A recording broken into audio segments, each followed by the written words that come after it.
Hay nombres que no solo llenan la pantalla, sino que fundan una era. Fernando Soler fue mucho más que un actor. Fue el pilar de una dinastía. El hombre que convirtió el apellido Soler en sinónimo de elegancia, disciplina y tragedia silenciosa dentro de la época de oro del cine mexicano. Su figura, imponente y melancólica, marcó un antes y un después en la manera de entender al hombre mexicano, autoritario pero sensible, orgulloso pero vulnerable, siempre atrapado entre el deber y la emoción. En este relato conocerás 25 escenas de su vida y de su carrera, aquellas que revelan el ascenso, la caída y el legado de un patriarca que cargó con más sombras de las que mostró ante las cámaras. Detrás del aplauso y la fama, Fernando Soler guardaba un conflicto que pocos se atrevieron a mirar: el peso de representar a toda una familia de artistas: Julián, Domingo, Andrés y Mercedes, mientras lidiaba con la soledad que deja el éxito cuando la cámara se apaga. Fue actor, director, productor y escritor. Un hombre que lo dio todo al cine, incluso su paz interior. Si te apasiona el cine de la época de oro, suscríbete a nuestro canal Expediente Ídolo, donde revelamos las historias que el tiempo intentó borrar. Prepárate para recorrer cada escena de un destino tan brillante como doloroso. Fernando Soler nació en Saltillo, Coahuila, a finales del siglo XIX, cuando el teatro era aún el corazón de la vida cultural mexicana. Su padre, Domingo Díaz, y su madre, Irene Soler, vivían entre giras, escenarios improvisados y camerinos que olían a polvo, maquillaje y sacrificio. Aquel niño, acostumbrado a dormirse entre los ecos del aplauso, comprendió pronto que el arte no era un lujo, sino una manera de sobrevivir. Desde muy pequeño, mostró una curiosidad inquieta. Observaba a los actores con devoción, memorizaba los gestos, imitaba las voces. Era un estudiante silencioso de la naturaleza humana. Cuando su familia formó una compañía teatral, Fernando fue el primero en llegar y el último en irse, ayudando a montar decorados, cargar telones y ajustar luces. Aquella disciplina temprana sería su marca de por vida. El control absoluto, la precisión emocional, la elegancia que nunca dejaba lugar al azar. Pero la infancia también le enseñó la cara amarga del escenario. Hubo noches en que el público no llegaba, días en que no había comida, y momentos en que la desesperación obligaba a fingir alegría sobre las tablas. En esas horas, Fernando aprendió a transformar la tristeza en arte. Cada aplauso que arrancaba del silencio era una victoria contra la miseria. La primera vez que subió solo al escenario tenía apenas 15 años. El público aplaudió su voz grave, su porte, esa mezcla de autoridad y ternura que lo acompañaría hasta el final. No sabía entonces que aquella noche marcaría el comienzo de una carrera destinada a convertirlo en uno de los patriarcas del cine nacional. El paso del teatro al cine no fue fácil para Fernando Soler. En los primeros años del siglo XX, el cine aún era un experimento incierto, visto por muchos actores teatrales como una traición al arte de verdad.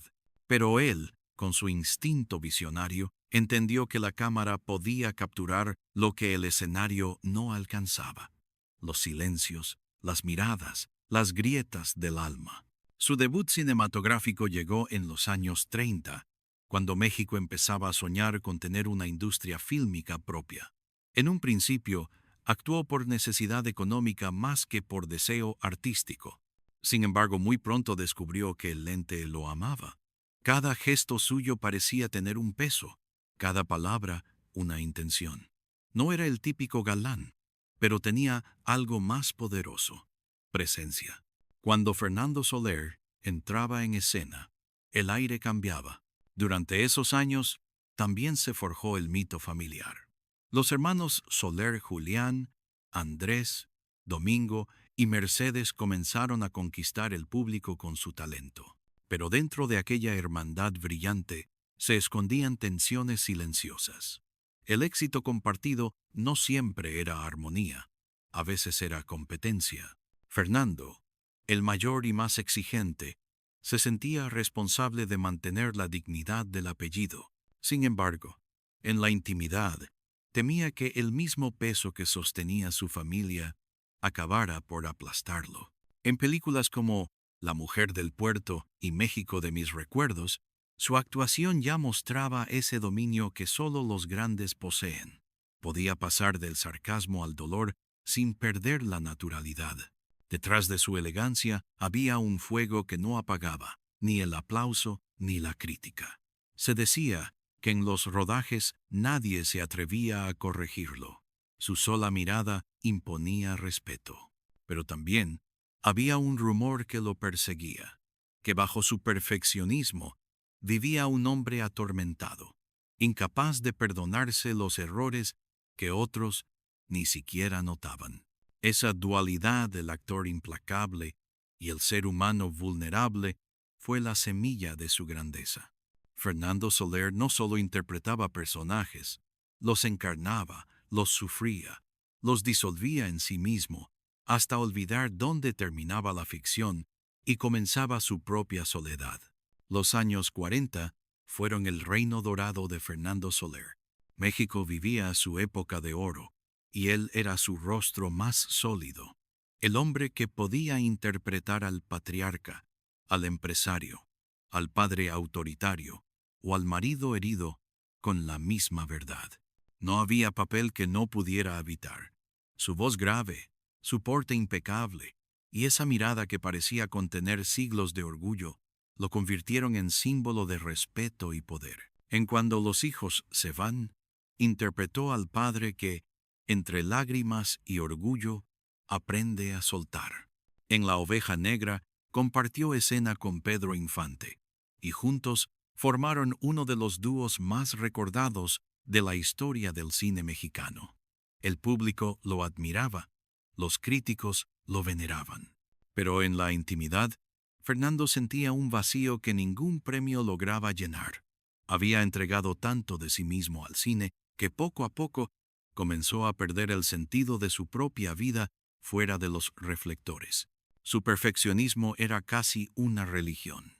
Exigía puntualidad, disciplina y silencio absoluto en los rodajes.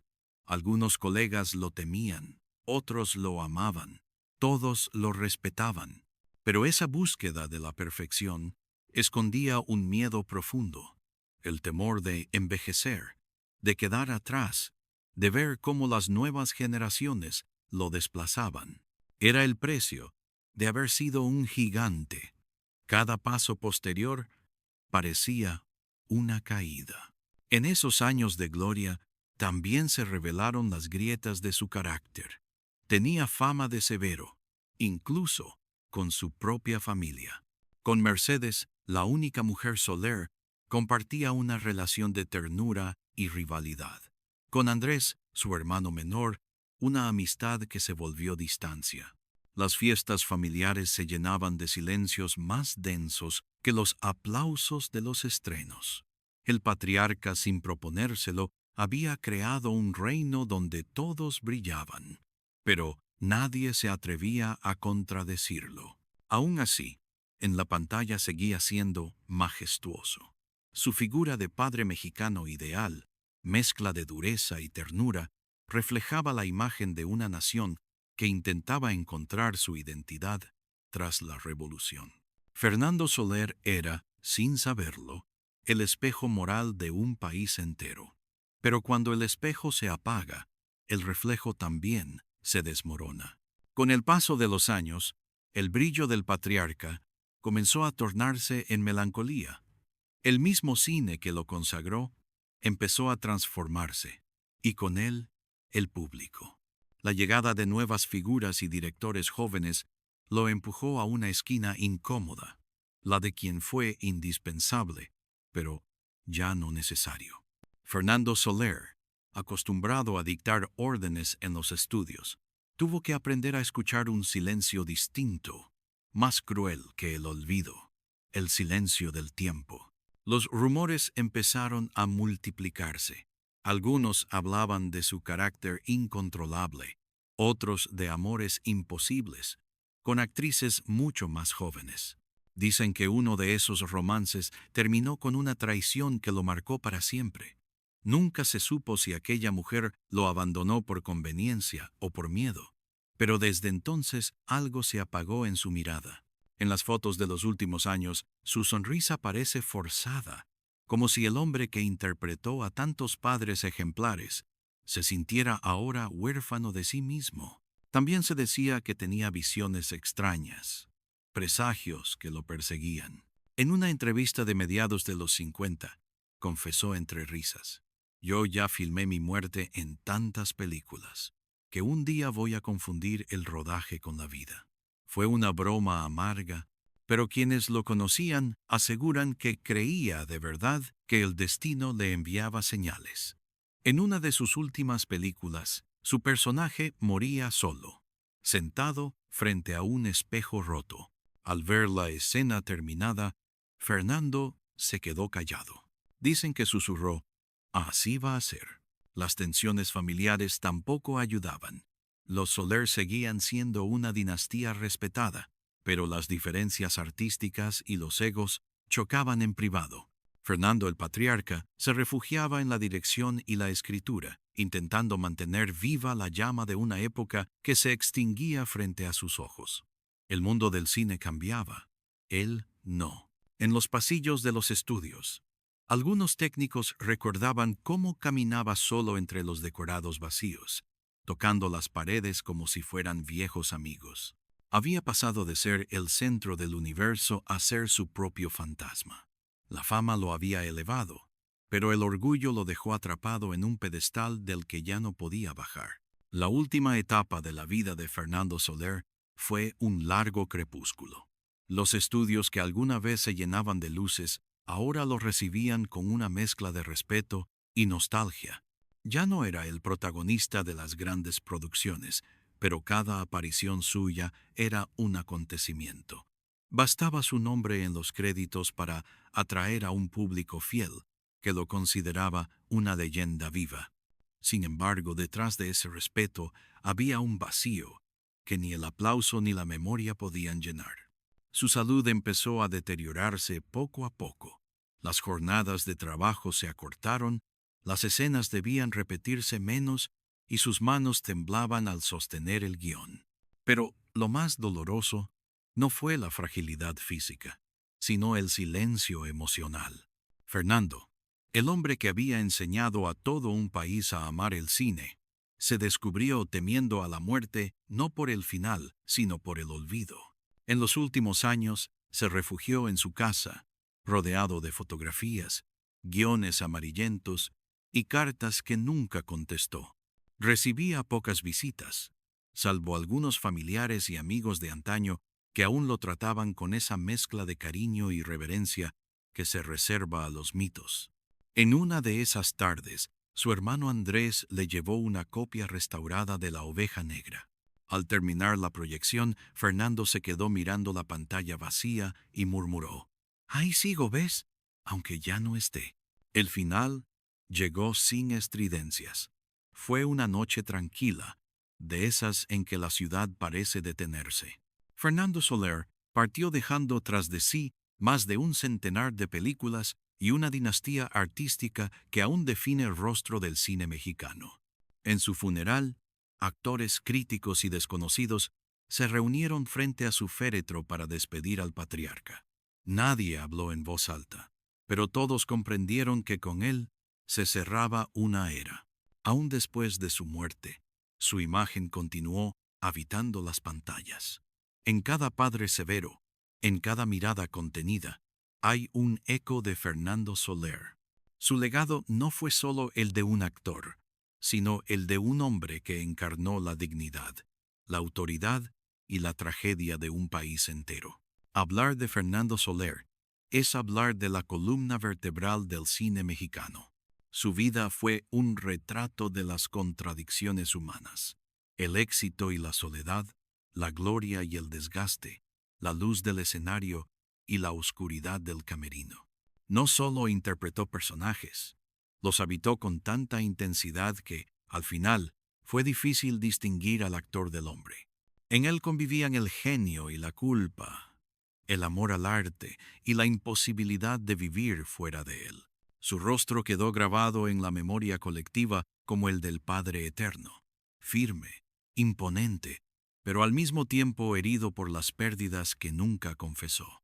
En sus películas, los hijos se rebelan, las esposas callan, el tiempo pasa sin piedad, y al fondo siempre su mirada, esa mezcla de orgullo y tristeza que parecía prever su propio destino. Fernando Soler fue el espejo de una generación que aprendió a amar el cine viendo en él la figura del México que aspiraba a ser disciplinado, elegante, pero profundamente humano. Con el paso de las décadas, su nombre no se ha borrado.